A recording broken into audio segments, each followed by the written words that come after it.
नमस्कार दोस्तों, मेरा नाम है चैतन्य जैन और मैं आपका स्वागत एवं अभिनंदन करता हूं मेरे इस नए YouTube channel education plus point पे। दोस्तों, जैसा कि आप मेरे यूट्यूब चैनल के थंबनेल पर देख चुके हैं, आज हम पढ़ेंगे मीराबाई के बारे में। ये मीराबाई का चैप्टर कक्षा 11वीं की आरोह बुक के काव्य खंड का भाग 2 है, यानी कि पार्ट दूसरा है। आज हम इनके बारे में पढ़ेंगे। मीराबाई को कृष्ण का बहुत बड़ा भक्त माना जाता है, तो आज हम मीराबाई के बारे में पढ़ेंगे। तो हम अपने ज़्यादा देरी ना करते हुए हमारे इस वीडियो और इस टॉपिक को दोनों को जल्दी स्टार्ट करते हैं। उससे पहले आप सभी के लिए एक ज़रूर सूचना, यदि आप नए हैं मेरे यूट्यूब चैनल पर तो चैनल को सब्सक्राइब करके पास में घंटे का निशान है उसको दबाइए, जिससे मेरे आने वाले सभी समाचार आपको मिल सके, वो भी सबसे पहले। हम बात करते हैं मीराबाई के बारे में। मीराबाई का जन्म सन 1498 यानी कि 1498 कुड़की गांव मारवाड़ रियासत में हुआ। दोस्तों, मीराबाई का जो जन्म है वो सन 1498 में कुड़की गांव में हुआ, वो भी मारवाड़ रियासत में है। अगर सन दे रखा हो और आपको संवत पूछ लिया जाए तो बस आप सन के अंदर संवत में 57 साल और जोड़ दीजिए, क्योंकि हमारा हिंदी महीना अंग्रेजी महीने से 57 साल आगे है। अब बात करते हैं इनकी प्रमुख रचनाएं। ये 5 नंबर का आता है। आपके पूरा आपको परिचय देना होता है, चाहे वो कवि हो चाहे कवयित्री हो, उनका परिचय जीवन परिचय आता है, वो 5 नंबर का आएगा। आपको ज़्यादा कुछ नहीं लिखना है, आपको जो मेन बातें हैं वही डिटेल में लिखनी है, तो इसलिए इस वीडियो को पूरा देखें। प्रमुख रचनाएं: मीरा पदवावली, नरसिंजोरो मायरो, मृत्यु सन 1546। मीरा सगुण धारा की महत्वपूर्ण भक्त कवयित्री थी। सगुण धारा की थी और ये बहुत ही महत्वपूर्ण यानी बहुत ही विशेष कवयित्री थी। कृष्ण की उपासिका होने के कारण उनकी कविता में सगुण भक्ति मुख्य रूप से मौजूद है, अर्थात वह कृष्ण को बहुत कुछ मानती थी, वह कृष्ण की भक्ति करती थी, इसलिए उनकी जो कविता है मुख्य रूप से ज़्यादातर उनके अंदर सगुण, बहुत ही अच्छे भाव से, बहुत ही सुंदरता से सगुण भाव के बहुत सारी कविताएं आपको मिल जाएगी। लेकिन निगुण भक्ति का प्रभाव भी मिलता है, थोड़ी सी, मतलब 100 में 10% भी नहीं, उससे भी कम में आपको निगुण भक्ति का प्रभाव मिलेगा, क्योंकि मीरा जैसी कोई भक्ति करने वाली कवयित्री आज तक पैदा ही नहीं हुई है। और उन्होंने जैसी भक्ति की, मुझे तो नहीं लगता कि अगर उनकी कोई कविता पढ़ी जाए तो उसके अंदर 10% का, जैसा कि मैंने आपको कहा, निगुण भक्ति का प्रभाव मिले।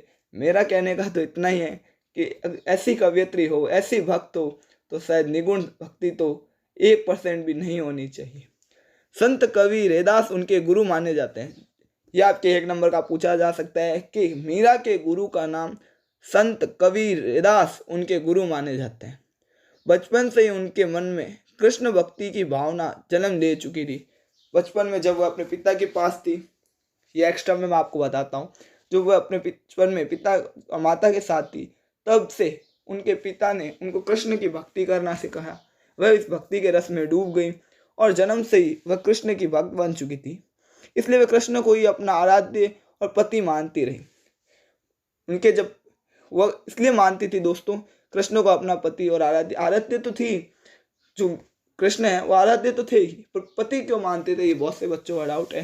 तो मैं बता दूं कि वह पति इसलिए मानती थी क्योंकि जब उनके पति चल गए थे, उन्होंने हकीकत में नहीं माना था, बस इमेजिन, सिर्फ ऐसे ही सपोज कर रखा था कि ये मेरे पति जैसे। अन्य भक्तिकालीन कवियों की तरह मीरा ने भी देश में दूर दूर तक यात्राएं की है। चित्तौड़ राजघराने में उन्हें अनेक कष्ट उठाने के बाद मीरा वापस मेड़ता आ गई थी। जब उनको राणा जी द्वारा बहुत सारे दुख दिए गए, उनके देवर द्वारा, जो कि उनके पति के भाई थे छोटे, उन्होंने उनको बहुत ज़्यादा कष्ट दिया, क्योंकि वह जो भगवान कृष्ण थे उनकी उपासिका थी, वह कृष्ण भगवान की भक्ति करती, उनके सामने नाचती, तो उनको बिल्कुल भी अच्छा नहीं लगता था। इसलिए वह जो है, उनको कष्ट उठाने के बाद मीरा वापस अपने मेड़ता आ गई। यहाँ से उन्होंने कृष्ण की लीला भूमि वृंदावन की यात्रा की थी। जीवन के अंतिम दिनों में वे द्वारका चली गई थी। माना जाता है कि वहाँ रणछोड़ दास जी की मंदिर की मूर्ति में वह सम्मिलित हो गई, ऐसा माना जाता है। दोस्तों आपको बस इतना ही लिखना है, इससे अधिक आपको कुछ भी नहीं लिखना है। जो आपके एग्ज़ाम में पूछा गया है मैं उतना ही आपको पढ़ाऊँगा, जिससे आपको भी लोड ना आए और मेरा वीडियो भी ज़्यादा लंबा ना हो। तो मैंने आपको जितना पढ़ाया आप प्लीज़ उस पर फोकस करें, क्योंकि फोकस से बड़ी कोई चीज़ नहीं है। और आप मेरे प्रीवियस वीडियो भी देख सकते हैं अगर आपको मोटिवेट होना है। तो हम बात करते हैं मीराबाई के बारे में। दोस्तों हम पहला अध्याय जब पढ़ने जा रहे हैं मीराबाई का, उससे पहले आप सभी एक बार रिवीजन मार लीजिएगा, रिवीजन कर लिए जाए, थोड़ा सा रिवीजन कर लिया जाए। दोस्तों मैं आपको बस इतना ही कहना चाहता हूँ, थोड़ा सा रिवीजन ज़रूर करें, 5 मिनट इसको पूरा पढ़ें, तभी मैं अपने वीडियो को आगे बढ़ाऊँगा।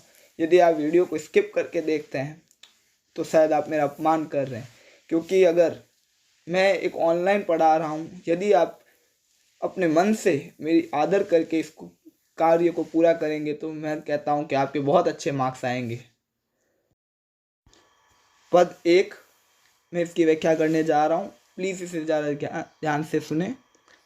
मेरे तो गिरधर गोपाला दूसरा ना कोई, जाके सिर मोर मुकुट मेरे पति सोई। मीराबाई कहती है कि मेरे तो सिर्फ प्रभु श्री कृष्ण ही हैं, उनके अलावा इस संसार में मेरा कोई नहीं है। जिनके सिर पे मोर मुकुट सुशोभित है वही मेरे पति है, मैंने ही उनको अपना पति मान लिया है।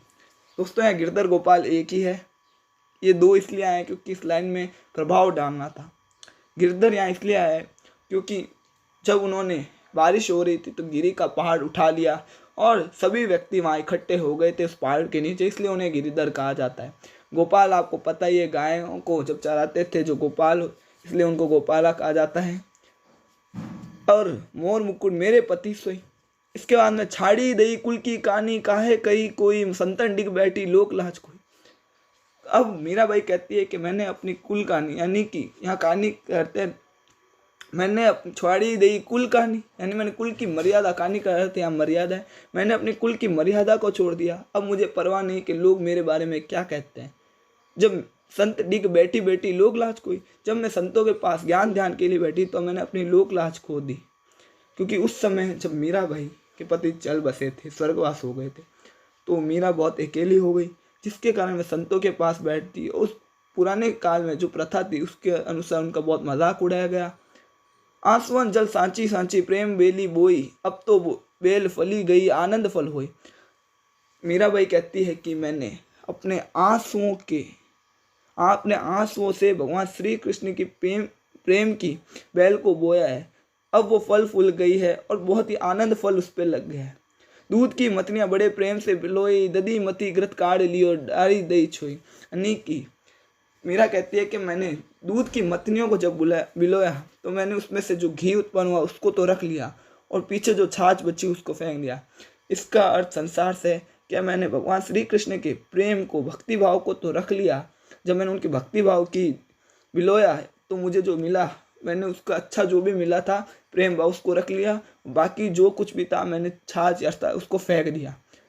भगत देखी राजी होई, जगत देखी रोई, दासी मीरा लाल गिरधर तारो अब मोई। कहते हैं कि जब मैंने संसार में भगत देखे तो मैं बहुत प्रसन्न हुई, मेरा हृदय बहुत ही प्रफुल्लित हो गया, पर जगत जब देखा, उसकी मोह माया देखी तो मुझे रोना आ गया। मीरा भाई कहती है कि हे प्रभु श्री कृष्ण, अब मैं तो आप ही की दासी हूँ और आप ही मेरे तारणहार हो। तो ये पहले पद की व्याख्या है, इसका पार्ट 2 भी आएगा जो भी बहुत ही सरल शब्दों में समझाया जाएगा।